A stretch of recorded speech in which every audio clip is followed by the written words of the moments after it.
जय जय श्रीधा हरिवंश। स्वागत है आप सभी का राधा माधव हरिवंशी यूट्यूब चैनल पर। मैं हूं आप सभी का दास कशिश। तो हमने एक पहले की वीडियो में बात की थी कि हम राधा वल्लभी तिलक किस प्रकार लगा सकते हैं और उसमें हमने ब्रजरज की महिमा के बारे में भी बात की थी। अगर आपने वो वीडियो नहीं देखी है तो उस वीडियो के लिंक मैं नीचे डिस्क्रिप्शन बॉक्स में डाल दूंगा, आप एक बार जाके देख सकते हैं। तो बहुत समय से काफी सारे लोगों के डाउट्स आ रहे हैं तिलक से रिलेटेड, तो इसीलिए श्री जी कृपा से ऐसा विचार किया कि आप लोगों की जितने भी डाउट्स हैं तिलक से रिलेटेड उसको श्री जी कृपा से सॉल्व किया जाए। तो चलिए इस वीडियो की आज शुरुआत करते हैं।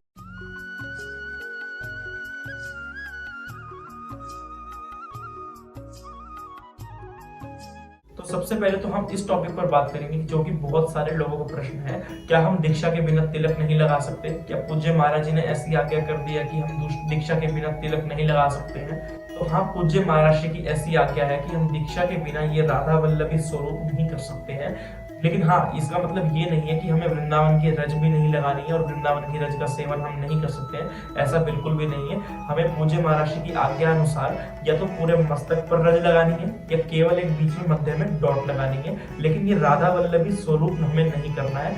तो हम रज का सेवन तो कर सकते हैं लेकिन राधा वल्लभी स्वरूप केवल दीक्षा के बाद ही हमें धारण करना है, ऐसी पूज्य महाराज की आज्ञा है। और काफी सारे लोगों का ऐसा प्रश्न भी रहता है, क्या हम राधा वल्लभी तिलक गोपी चंदन से भी कर सकते हैं?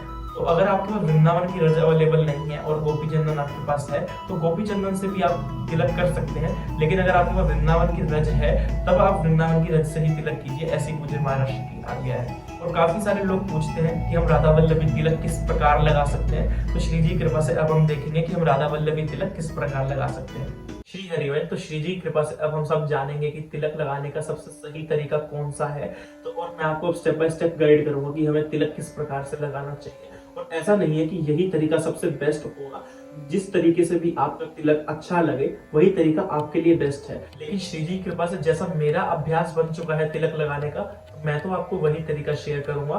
तो अगर आपको ये सूटेबल लगे तो आप इस तरीके से भी आप तिलक लगा सकते हैं, वरना जो तरीका आपको सूटेबल लगे आप उस तरीके से तिलक लगा सकते हैं। मेन बात तो यही है ना कि हमें परफेक्ट तिलक लगाना है। और ऐसा नहीं है कि आपका इसी तरीके से ही परफेक्ट तिलक लग पाएगा, अगर आप कोई और तरीका अपना रहे हो उससे परफेक्ट तिलक ना लगे, ऐसा कुछ भी नहीं है। अगर आपको ये तरीका सूटेबल लगे तो आप ये तरीके से भी आप तिलक लगा सकते हैं। वरना कुछ लोग तो ऐसे भी रज लगाते हैं, पूरे मस्तक पर रज लगाकर और बीच में कपड़े से ऐसे बिल्कुल साफ कर लेंगे और नीचे से उसको ज्वाइन कर देंगे किसी भी पतली सी स्टिक से। वो तरीका भी सही है। अब वो आपको देखना है कि आपके लिए कौन सा तरीका सुटेबल है।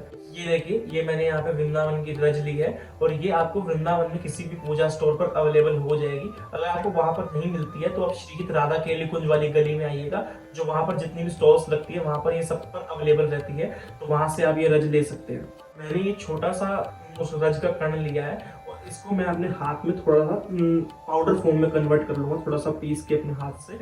कुछ लोग तो ऐसे भी करते हैं, जो पूरा ये जो रज का जो लड्डू है, जो छोटा सा आपको मैंने दिखाया था लड्डू, उसको आप किसी भी मतलब एक डब्बी ले लीजिएगा, उसमें आप उसको थोड़ा सा पाउडर फॉर्म में कन्वर्ट करेंगे और उसमें जल मिला दीजिए, काफी थोड़ा सा उसमें जल मिला दीजिए और उसको थोड़े टाइम तक रखेंगे तो वो उसमें लिक्विड फॉर्म में कन्वर्ट हो जाएगा। और जब उसकी कंसिस्टेंसी थोड़ी सी आपको लगे कि तिलक लगा सकते हैं, थोड़ा सा गाढ़ा भी ना हो ज्यादा और ज्यादा पतला भी ना हो, कुछ लोग उसको भी वैसे स्टोर करके रखते हैं और जब थोड़ा सा वो सूखने लगे तो उसमें वो जल मिला लेते हैं थोड़ा सा, उसको फिर घोल के फिर उस पर तिलक लगाते हैं।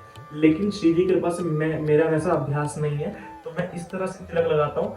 थोड़ा सा मैंने रज का एक कण लिया और उसको मैंने पाउडर फॉर्म में कन्वर्ट कर लिया अपने हाथ में, और उसी में थोड़ा सा यमुना जल मिला के उसको थोड़ा सा घोल लेंगे।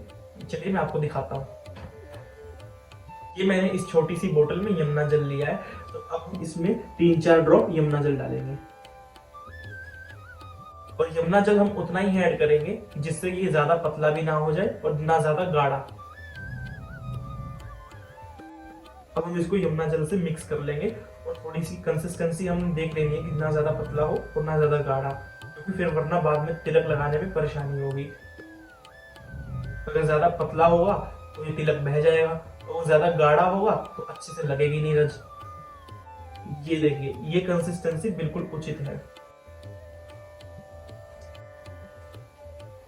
अब तिलक लगाने के लिए मैं मैच स्टिक यूज कर रहा हूँ। वैसे आप कोई भी पतली स्टिक का यूज कर सकते हैं, लेकिन मेरे पास अभी कुछ अवेलेबल नहीं है तो इसलिए मैंने ये मैच स्टिक का यूज कर रहा हूँ। ये देखिए अब हम इस मैच स्टिक को पूरी रज में ऐसे डुबो देंगे, बिल्कुल स्ट्रेट ऐसे 2 लाइंस बनाएंगे।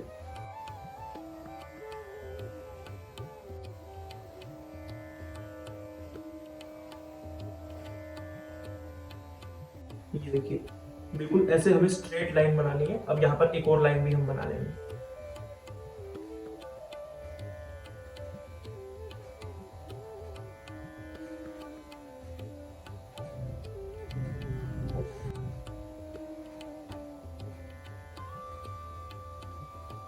कुछ लोग तो ऐसा करते हैं, जैसे ये 2 स्ट्रेट लाइंस बना ली, उसके बाद यहाँ से ऊपर से ही इसको ज्वाइन कर देते हैं, लेकिन वो राधा वल्लभी तिलक नहीं होता है। हमें राधा वल्लभी तिलक के लिए इसको आईब्रो से थोड़ा सा नीचे, यहाँ जो ये नासिका का जो बिल्कुल अग्र भाग है, वहां से हमें इसको नीचे से ज्वाइन कर देना है।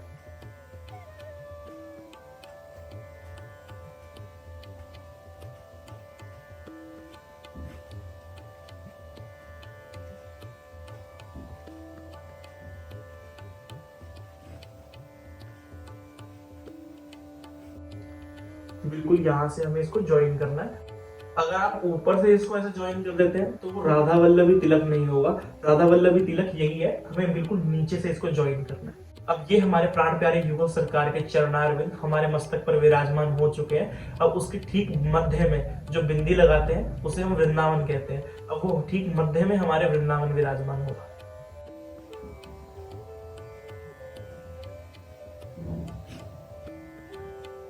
डॉट ना ज्यादा हमें ऊपर लगानी है और ना बिल्कुल नीचे लगानी है, इस बात का भी आपको खास ध्यान रखना है। अब कुछ लोग नीचे कमेंट सेक्शन में ऐसा प्रश्न पूछते हैं कि हमें डॉट एक ही लगानी है या फिर 2 लगानी है। अब श्री जी की कृपा से हमें तो इतना पता है कि एक ही डॉट लगती है मध्य में, और दूसरी डॉट जब लगती है अगर कोई श्री जी का कोई प्रसादी चंदन श्रृंगार के बाद बचा हो, तो अगर वो तब हम लगाते हैं तब दूसरी डॉट लगती है, तब हम ऊपर इसको पीला चंदन जैसे होता है उसको लगा देते हैं। देखिए, तो इस प्रकार से हम राधा वल्लभी स्वरूप कर सकते हैं। और अगर आप पूरे मस्तक पर रज लगाना चाहे तो वो और भी उत्तम बात है, तो आप पूरे मस्तक पर भी रज लगा सकते हैं।